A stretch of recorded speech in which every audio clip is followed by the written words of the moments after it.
Story number 1. The cabin at Devil's Creek. We never meant to end up at Devil's Creek.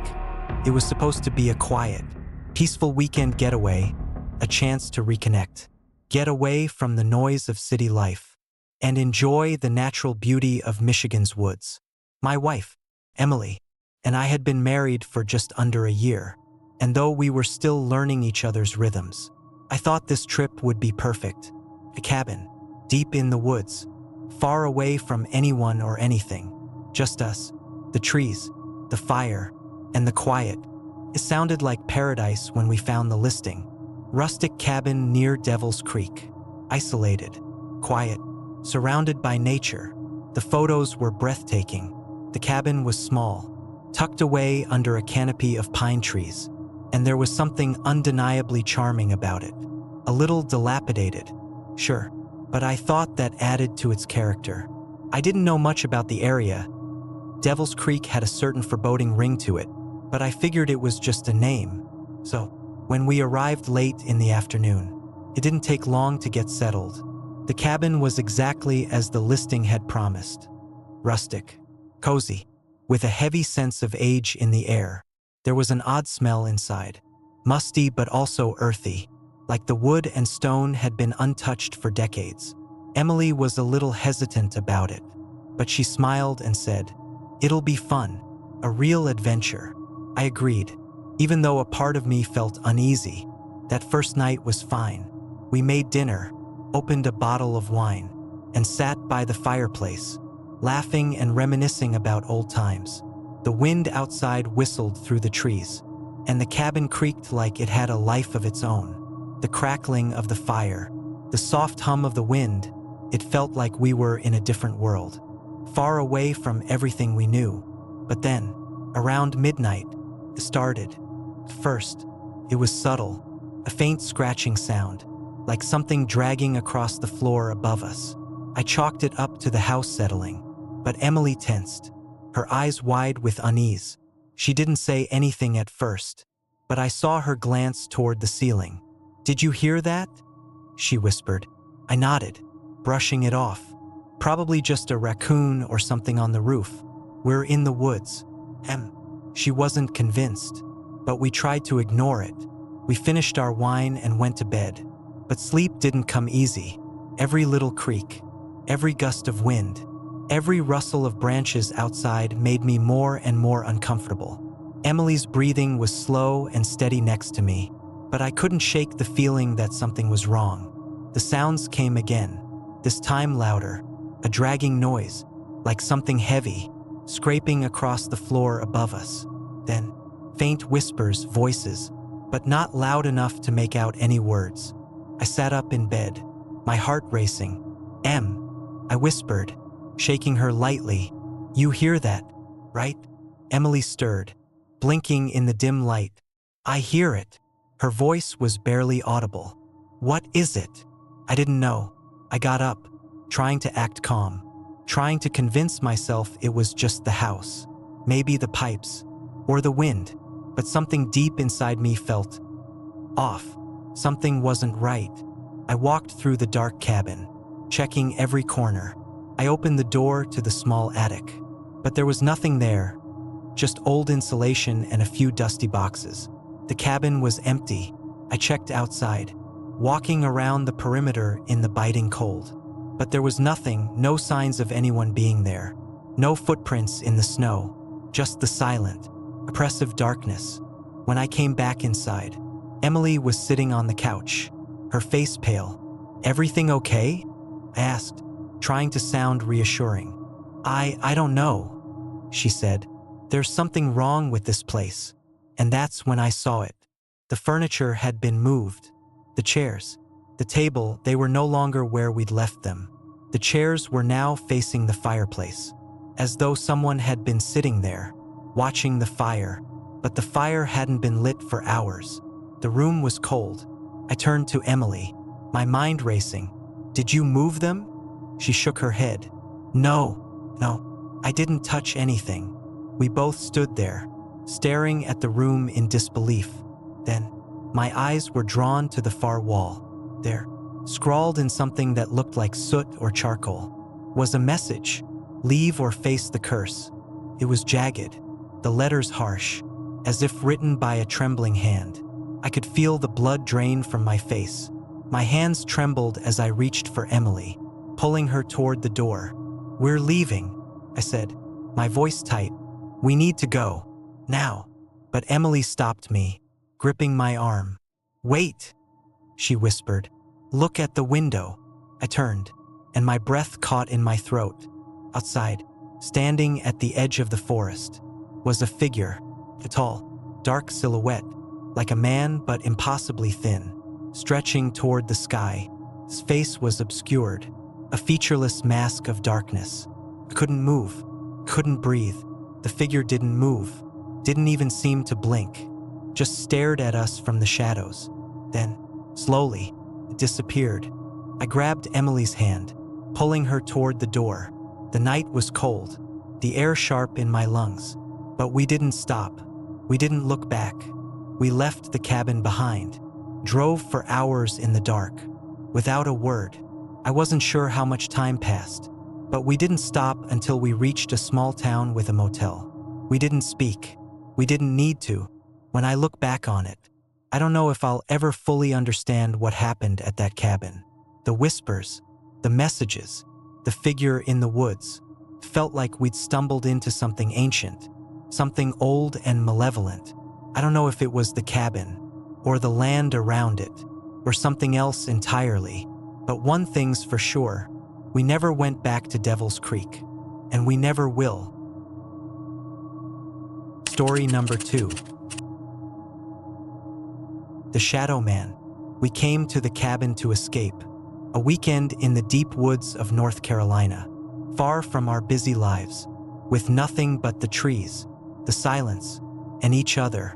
The cabin was old, weathered by years of neglect, but it had its charm, the kind of rustic charm you can only find in places forgotten by time. We were a group of 5: me, Steve, Jen, Laura, and Marcus, and we'd all been friends since college. Life had taken us in different directions, but this trip, this one weekend, was supposed to be a reunion. Just a few days of drinking beers by the fire, playing cards, telling stories, and laughing until we couldn't breathe. The drive had been long, hours winding through the forest, the roads thinning until they were nothing but dirt trails snaking through the trees. The GPS had lost signal miles ago. When we finally reached the cabin, the sun was setting, casting long shadows over the land. Perfect evening. We unloaded our bags, grabbed the cooler, and settled in. The fire crackled to life as we ate and drank. But by the time the stars had taken their places in the sky, something felt off. First, it was small things, little noises at the edge of hearing, a creak of floorboards when no one was near them, a soft rustle of leaves outside. But it wasn't until the first night that things started to shift, like the woods themselves were alive and watching us. That first night, we sat around the fire, the warmth of the flames pushing back the cold night air. We laughed, joked, and reminisced about old times. But as the night wore on, a tension hung in the air. It was as though something or someone was waiting, watching. Started with Jen. She was the first to hear it, footsteps. First, she thought it was just the wind or an animal. But when the sounds grew closer, she stood up and walked to the door. "I'll just take a look," she said, half joking, half nervous. Steve rolled his eyes but didn't stop her. He always did that, pretended to be brave when really he was scared shitless. Jen opened the door and stepped outside, the cold air hitting her face like a slap. The moon was bright, casting everything in a ghostly light. I saw her stand there for a moment, listening, her breath visible in the air. Then she turned back toward the cabin, her face pale. "There's someone out there," she said quietly. "I can hear them walking." None of us laughed after that. We didn't make jokes, didn't try to pretend it was nothing. Jen was scared, and if Jen was scared, then we should be too. Steve got up to check. Of course, he was always the first to act, even if his bravado was just a cover for his own fear. But when he opened the door, there was nothing out there, just the same empty woods. The second night, it was Marcus who heard it. I woke up to the sound of him whispering urgently from the other room, his voice low but filled with panic. "You hear that?" he asked. His words didn't make sense at first, but then I heard it too, a rhythmic sound, like something pacing outside the cabin. Not an animal, not the wind footsteps. It wasn't just footsteps, though. There was a strange quality to them, like the air itself was shifting. The floorboards creaked as if something heavy was moving just outside our door. We all sat frozen, barely breathing, not daring to move. It felt like an eternity before the sound finally faded. But when it did, the silence was worse than the noise. We didn't speak much after that. We huddled together, nervously joking about our overactive imaginations. But none of us were really laughing. We all felt it, whatever was out there. It wasn't human. It was something else. The third night, it all changed. I was the last one awake. Everyone else had fallen into uneasy sleep, their breathing deep and even. But my mind wouldn't shut off. The sounds, the footsteps, the shadow that seemed to loom just beyond the edge of our perception. It all swirled in my head like a storm. I lay in the dark, staring at the ceiling. When I saw it, first, it was just a flicker, a shadow moving across the window. I told myself it was the trees, the wind moving them in the moonlight. But then it came again, more solid, more defined this time. A figure, tall, almost unnaturally tall, moving between the trees. I couldn't see its face, but I could feel its presence, like it was aware of me, like it was waiting for me to notice. My heart slammed against my ribs as I scrambled out of bed. Creeping toward the window, I parted the curtains just enough to see, and there it was, standing in the clearing just outside the cabin. It was a man, or at least, it looked like one, but there was no face, no details, just a silhouette, a shadow. The shape seemed to distort, flicker, and twist, like it wasn't quite real. I backed away from the window, my breath coming in short gasps, and almost stumbled over the chair by the door. My mind screamed at me to wake the others, but I couldn't. I couldn't move. The air felt thick, like something was pressing down on me, holding me in place. Then, just as quickly as it had appeared, the shadow vanished, disappeared into the darkness without a trace. When morning came, I tried to tell the others. They didn't believe me. Of course, they all thought I had just been dreaming, or that my mind had played tricks on me in the dead of night. But I knew what I'd seen, and I wasn't the only one. Later that day, we ventured into the woods to try and find some answers. The sun was high, the forest seemed calm again, but the fear still clung to me like a shadow of its own. We walked for hours, looking for any sign of what had happened. It wasn't until we reached the clearing near the cabin that we found it. Footprints, large, deep ones, as if something heavy had walked through the area. But there were no tracks leading away from the clearing. No trace of anything that could have made them. The ground was hard-packed, the leaves dry and brittle. It didn't make sense. And then we saw it, the unmistakable shape of a figure in the distance, standing at the edge of the woods.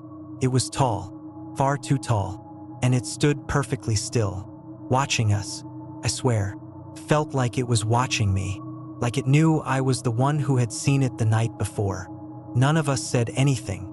We just turned and ran back to the cabin, not stopping until we were safely inside.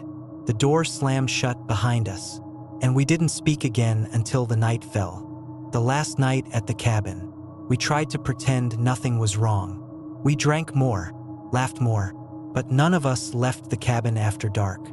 None of us dared. We told ourselves it was all in our heads, but deep down, we knew better. That night, the shadow came again. We could hear it moving outside, circling the cabin, pacing like a predator. But this time, it wasn't just footsteps. It was a voice, low, gravelly, barely audible. The words were incomprehensible, but they felt like they were meant for us. A warning. It stood just outside our window, this dark shape blocking the light. Its eyes, or what should have been eyes, locked on us. I saw it again, just as I had the night before, standing there, waiting, watching. Then it vanished, like smoke in the wind. We left the next morning. We didn't speak on the way back. None of us did. But we all knew that the Shadow Man was still out there, waiting, and he always would be. Story number 3. The Shepherd's Cabin. I came to the cabin because I needed a break. A real one. No emails, no meetings, no distractions. Just me, the wilderness, and a space to breathe. I'd found the place through a small, obscure ad online. Secluded cabin in the heart of West Virginia. Perfect for writers, artists, or anyone needing solitude. The price was right, and the pictures on the website looked peaceful, untouched by the modern world. A chance to get away from everything. It wasn't until I drove down the narrow, unpaved road, away from the last traces of civilization, that I truly realized how isolated this cabin really was. The trees loomed tall on either side, stretching like sentinels. The air smelled of fresh pine and earth, as though no one had ever disturbed this place. Not for years, maybe centuries. The cabin was small, just a single room with a rustic stone fireplace and a thick wooden door that creaked like a warning when I opened it. There was an old rocking chair by the window and a sagging bed in the corner. The wood smelled of age, like it had been left alone for too long. I should have been concerned, but something about it felt right. Place untouched. The first few days passed in peaceful solitude. I spent my mornings hiking through the surrounding woods, breathing in the silence that stretched as far as the eye could see. The forest was dense. The trees packed so tightly together that it was easy to feel as though the woods were alive, watching you. The nights were equally quiet, no neighbors, no streetlights, just the sound of the wind and the occasional rustle of animals moving through the brush. Then, on the fourth night, everything changed. The storm came without warning. The sky darkened suddenly, and the wind picked up with a howl that rattled the old windows. Rain began to pour in sheets, slamming against the cabin in heavy bursts. I sat by the fireplace, reading a book I'd brought with me, but the flickering of the flames in the hearth couldn't drown out the feeling of unease gnawing at my gut. Something about the storm felt wrong. The wind wasn't just howling, it was whispering. Around midnight, I woke to the sound of something scratching at the door. At first, I thought it was the wind.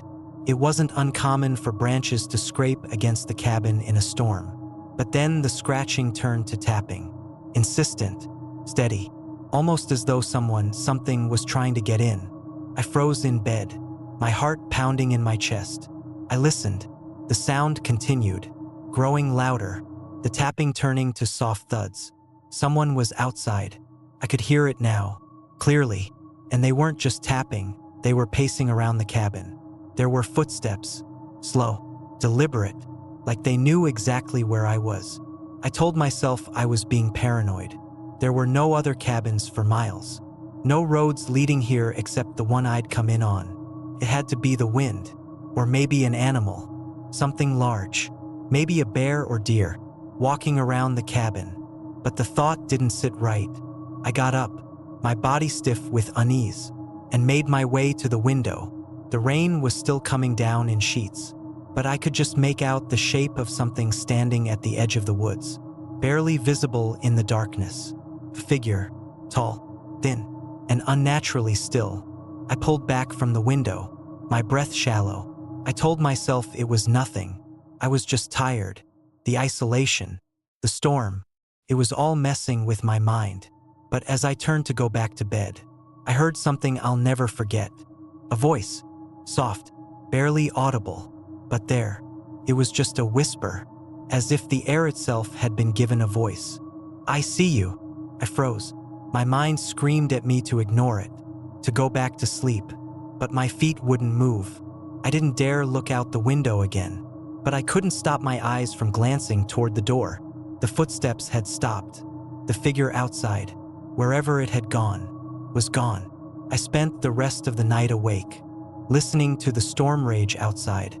I tried to tell myself it was just the wind, that I was imagining things, but the feeling of being watched was undeniable. The next morning, when the rain had finally stopped, I went outside.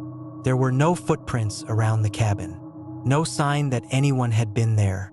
It was as though the ground had swallowed up the evidence, like nothing had happened at all. But as I walked around the cabin, something caught my eye, something out of place. A single, dark footprint, almost hidden under a fallen leaf. I knelt down, my stomach tightening. The print was too large to be human, but it was unmistakably the shape of a foot, bare, but with odd, claw-like toes. I didn't recognize it, and I didn't want to.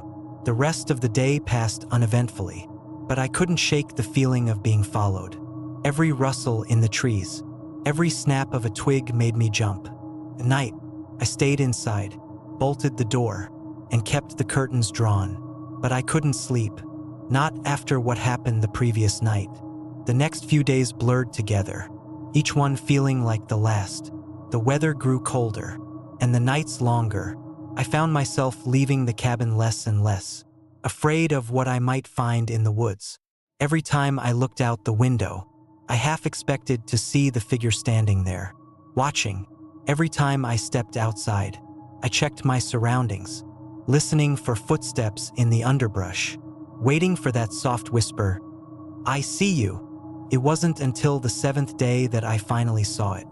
I was sitting by the fire, trying to distract myself from the growing sense of dread, when I heard something outside, a sound that was different from the usual creaks of the cabin or the moaning of the wind, a scraping sound, like something heavy was being dragged across the ground. I stood up, my legs shaking, and slowly made my way to the window. There, just outside the cabin, was a long, twisted trail, drag marks, deep and irregular, and at the end of the trail stood the figure, tall, thin, and pale as bone. Its head was tilted unnaturally to one side, and it was staring right at me. I didn't scream. I didn't move. Couldn't. It was as though the figure was waiting for me to make the first move, to acknowledge it. And when I didn't, I started to step toward the cabin, slowly, deliberately, one foot dragging behind the other. That was when I ran. I didn't look back. I didn't grab anything, not even my coat. I just ran. I don't remember the rest of that night. The next thing I knew, I was at the nearest town, sitting in a diner, shaking uncontrollably. The locals there looked at me with pity when I asked about the cabin. No one would talk about it. No one would say what happened to the previous tenants. But there was one old man, hunched over in the corner, who muttered something under his breath. "Don't go into the woods," he said. "If you hear them walking, don't look back."